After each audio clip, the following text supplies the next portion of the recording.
사실 이번 시즌 시작 전까지는 이적까지도 생각했었어요. 클럽은 물론이고 제 자신에게도 굉장히 실망스러운 시즌을 보냈었기 때문이죠. 특히 저번 시즌 가장 참을 수 없었던 건 위닝 멘탈리티였습니다. 손흥민과 케인이 열심히 전방에서 골을 넣어주는데 우리 수비진들은 금방 실점을 헌납하더군요. 실점보다 더 화나는 건 선수단의 정신 상태였어요. 저도 그리 딱히 좋은 경기력을 유지하지는 못했죠. 손흥민이 주장 완장을 달지 않았더라면 아마 저는 지금쯤 다른 클럽에서 뛰고 있었을 거예요. 최근 전임 감독 콘테를 향한 신랄한 비판이 큰 화제입니다. 토트넘은 저번 프리미어 리그 9라운드 풀럼과의 대결에서 상대를 2대0으로 꺾고 완승을 거두며 다시 선두 자리를 탈환했는데요.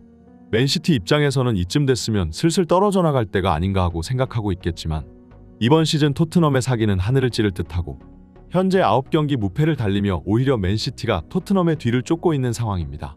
특히 저번 경기 팀의 2골에 모두 기여한 손흥민은 다시 한번 경기 최우수 선수에 선정되며 9월달 이달의 선수에 이어 10월달 이달의 선수로 2연속 수상이 가능하지 않느냐는 예측까지 이어지고 있는데요. 현재 커리어 최고의 전성기라고 평가받고 있는 토트넘은 말 그대로 풀럼의 수비수들을 농락하며 원맨쇼 활약을 펼쳤고 특히 전반전에 터진 리그 7호 골은 팬들이 그토록 보고 싶었던 손흥민의 시그니처 골이었습니다. 박스 근처에서 공을 잡자마자 슈페이크로 상대 수비 2명을 허수아비로 만들어버린 뒤 그대로 오른발 가마차기 슛을 시도해 상대의 골문을 가른 것인데요. 이번 시즌 손흥민이 가장 달라진 점이라고 하면 무엇보다 패스에 있어 엄청난 상승세를 보였다는 것입니다. 지난 시즌까지 손흥민은 상대의 뒷공간을 침투하여 유럽 최고의 슈팅 정확도로 골을 노리는 포처형 공격수였지만 그동안 다양한 감독 밑에서 여러 포지션을 소화했고 특히 국가대표팀에서 맡는 프리롤 역할은 손흥민을 한층 더 높은 수준의 선수로 끌어올렸는데요. 결국 이번 시즌 손흥민은 완성형 공격수로의 진화를 마쳤고 실제로 시즌 초반에는 원톱 스트라이커가 아닌 측면 플레이커로 출전하며 조력자 역할도 마다하지 않았습니다.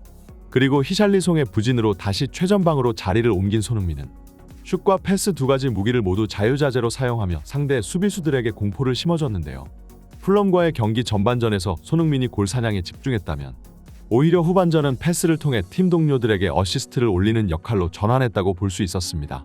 손흥민은 박스 근처에서 공을 잡은 뒤 침투해 들어오는 메디슨을 포착했고 완벽한 타이밍에 패스를 건네주며 자신의 첫 번째 어시스트이자 팀의 2번째 골을 완성시켰는데요. 손흥민은 경기가 끝난 후 프리미어 리그 공식 홈페이지에서 진행된 팬 투표에서 총 득표수 38,000표 중 무려 59%의 득표율을 기록하며 맨 오브 더 매치에 선정되었습니다. 이번 시즌 180도 달라진 토트넘은 영국 축구 전문가들의 1순위 관찰 대상이 되었고 토트넘의 상승세를 분석한 사람들은 하나같이 입을 모아 손흥민의 활약상을 칭찬하였는데요.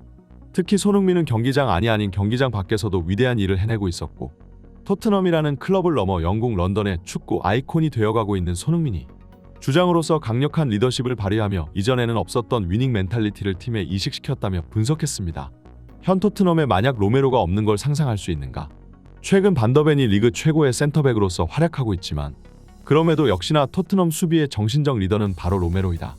그가 수비진의 핵심 중추 역할을 맡고 있기 때문에 반더벤은 물론이고 페드로 포로와 우도지 같은 양쪽 풀백들 그리고 토트넘의 수호신 비카리오 골키퍼마저 무실점 기록을 이어나갈 수 있는 것이다.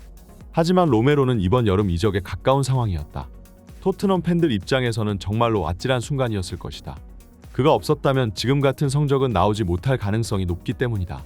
사실 해리 케인도 이미 팀을 떠났는데 다른 선수들이 클럽을 떠나지 못하리라는 법은 없다. 생각해보면 오히려 핵심 선수의 이탈이 케인 하나로 끝난 것이 신기할 정도이다. 그 정도로 저번 시즌 토트넘의 성적은 한심하고 부끄럽고 형편없었다. 특히나 팬들을 더 분노케 한 건 패배보다도 프로로서의 기본적인 태도도 보이지 못했기 때문이다. 뉴캐슬전 20분 만에 5골을 허용한 것은 프리미어 리그 역사에 남을 만한 수치스러운 경기였고 손흥민과 케인이 전방에서 열심히 득점을 올려봤자 수비하고자 하는 의지조차 없는 다이어와 같은 선수들은 곧바로 실점은 헌납해버렸다. 팀의 주장인 케인과 요리스는 팀원들을 복돋아주고자 하는 노력조차 없었으며 콘테 감독은 문제 해결을 위해 아무런 조치도 취하지 않았다. 그 당시 토트넘의 훈련장 분위기는 침묵만이 가득했다고 한다. 여기에 콘테는 공식 인터뷰를 통해 오히려 선수단을 욕보이고 다녔으니 로메로와 같은 선수들이 구단에 실망하는 것도 당연한 일이라고 볼 수 있다. 로메로는 이적을 진지하게 고려하고 있었으나 결국은 팀에 남게 된다. 이는 역시 손흥민이 주장 완장을 건네받은 것이 큰 영향을 끼쳤을 것이다. 손흥민은 케인과 달리 적극적으로 선수들과 소통을 하는 주장이었으며 이번 시즌을 기점으로 토트넘의 정신력은 180도 달라졌다. 특히 가장 주목할 만한 점이 토트넘 수비수들의 집중력이다. 원래 페드로 포로는 공격력만 뛰어나지 수비력에서는 하자가 있는 선수였다. 그러나 이번 시즌 몸을 아끼지 않는 허슬 플레이로 자신의 부족한 수비력을 메꾸는 중이다. 영입생 반더벤은 날이 갈수록 발전하는 모습을 보여주고 있으며 최근 그가 보여주고 있는 퍼포먼스는 리그 최고의 센터백이라고 해도 과언이 아니다. 토트넘의 수호신 비카리오는 무려 80%가 넘는 선방률을 기록 중이다. 이는 리버풀의 알리송조차도 범접하지 못할 수치이다. 그는 신들린 선방으로 이번 시즌 수도 없이 토트넘을 위기에서 구해냈다. 전방에서 활약해주는 메디슨과 손흥민의 공격 재능도 엄청나지만 역시 토트넘 팬들에게 가장 체감이 크게 다가오는 건 바로 수비진의 변화가 아닐까 싶다. 일단 팬들은 벤치에 에릭 다이어가 앉아있는 것만 해도 기뻐서 날아갈 지경이라는 반응을 보인다. 다이어는 저번 시즌 토트넘의 모든 실점과 패배의 원흉이었고 정신력이 결여된 한심한 축구를 대표하는 수준 낮은 수비수였다. 콘테 시절 토트넘의 수비는 경기 내내 실수 투성이로 팬들을 불안하게 만들었지만 이번 시즌 토트넘의 포백 라인은 리그의 그 어떤 팀보다도 단단하다. 현 토트넘의 선수들은 서로를 강하게 신뢰하고 있으며 후방에서 든든하게 버텨주면 손흥민이 한 건 해줄 것이라는 강력한 믿음을 가지고 있다. 손흥민 입장에서도 이번 시즌만큼 팀 동료들이 믿음직스러운 적이 없었을 것이다. 상대의 모든 공격을 차단해주며 계속해서 자신에게 패스를 보내주니 저번 시즌처럼 수비를 도와주기 위해 자신이 아래까지 내려갈 일도 없고 더욱 공격적인 임무에만 집중할 수 있게 되는 것이다. 그리고 결국 이는 이번 시즌 리그에서만 7골을 때려넣고 있는 손흥민의 원동력이 되었다. 손흥민이 과연 자신의 최고 골 기록을 깰 수 있을지 기대된다. 지금과 같은 페이스라면 리그 30골을 넘기는 건 일도 아닐 것이다. 영국의 축구 언론은 최근 토트넘의 상승세는 선수단의 강한 신뢰에서 나오는 것이라 분석했는데요. 그 정도로 현재 토트넘 선수들은 서로를 의지하며 강력한 유대감을 보여주고 있고 최근 토트넘 선수들의 인터뷰 장면만 보아도 얼굴에서 웃음이 끊이지 않는 걸 확인할 수 있었습니다. 풀럼전 맨 오브 더 매치에 선정되며 경기 후 인터뷰를 가진 손흥민은 뒤에서 걸어오는 로메로에게 손바닥으로 한 대 얻어맞으며 서로 짓궂게 장난을 치는 모습까지 연출되었는데요.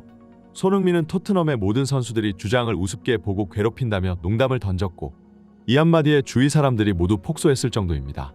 토트넘은 저번 시즌 내내 잡음이 끊이지 않았던 팀이었지만 손흥민이 캡틴 자리를 넘겨받은 이후 리그에서 가장 분위기가 좋은 팀으로 바뀌었는데요.